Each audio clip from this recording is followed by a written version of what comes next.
When I was about 11 years old, I discovered that a lot of people leave change in vending machines and payphones. When I was 11 years old, payphones were still quite popular.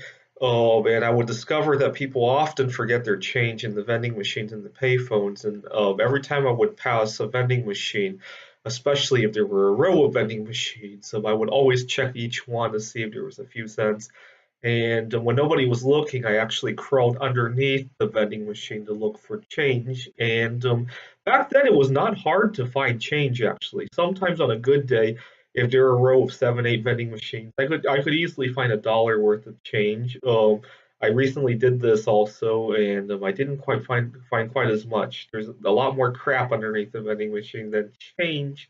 I think a lot of people are using credit cards nowadays. Most vending machines take credit cards.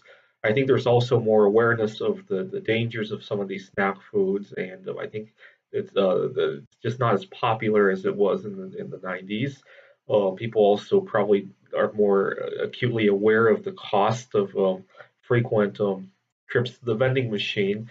But anyways, I used to love to do this, and it drove my parents crazy. I come from a relatively reasonably financially okay family who didn't believe in being cheap. And full disclosure, I'm doing quite well financially, but I still check vending machines when I pass them. The reason being that I want to reinforce the idea to myself to never leave an opportunity on the table.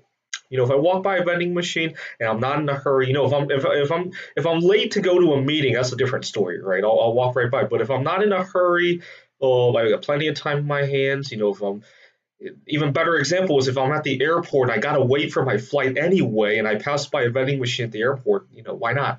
I want to reinforce the idea that a free opportunity is not something that I want to walk by.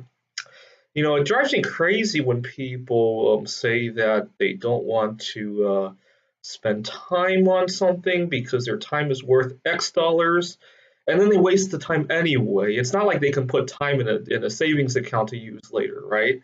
So people, the canonical example I like to think of is people won't go to court over a speeding ticket. They'll just pay it because they'd rather be doing something else with that time. And come to think of it, I've never paid a speeding ticket without going to court. And I've always gotten them reduced quite a bit. And the reason being that every time I get to go to court, I get a chance to meet somebody. I might meet my future wife, it might be my future business partner, it might be my future boss. The more opportunities I get to interact with people, the more likely I am to meet one of these people. Every interaction is like a lottery ticket for one of these people. And we reinforce the idea that you shouldn't leave opportunities untouched, especially when they don't cost you anything.